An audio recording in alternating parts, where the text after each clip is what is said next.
Top 10 Bollywood celebrity जिन्होंने भोजपुरी फिल्मों में काम किया है। 10 नंबर पर है एक्ट्रेस रेखा, जो 1984 में भोजपुरी फिल्म पान खाए से ही हमारे के गाने नजर आई थी। इस फिल्म में अमिताभ बच्चन भी नजर आए थे। 9 नंबर पर है एक्टर राज बब्बर, जो कि भोजपुरी फिल्म बाबुल प्यारे में नजर आ चुके हैं। 8 नंबर पर है गुलशन ग्रोवर, जो कि भोजपुरी फिल्म गंगा देवी में नजर आए थे। इस फिल्म में वो नेगेटिव रोल में दिखे थे। 7 नंबर पर है एक्टर अरमान पुरी, जो कि दुश्मन की खून पानी नाम की भोजपुरी फिल्म में नजर आ चुके हैं। इस फिल्म में धर्मेंद्र भी नजर आए थे।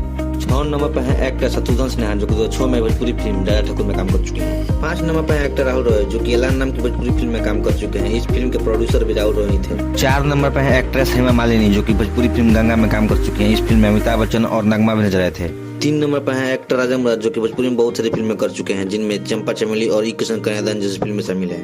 2 नंबर पर है एक्टर शक्ति कपूर, जो कि जन्म जन्म के साथ, लेडी सिंघम और अखिल लड़िया गुल जैसी बहुत सारी भोजपुरी फिल्मों में काम कर चुके हैं। 1 नंबर पर है एक्टर भाग्यश्री, इन्होंने भोजपुरी में देवा, उठाले घुंघटा, चांद देख ले और जन्म जन्म के साथ जैसी भोजपुरी फिल्मों में काम किया है।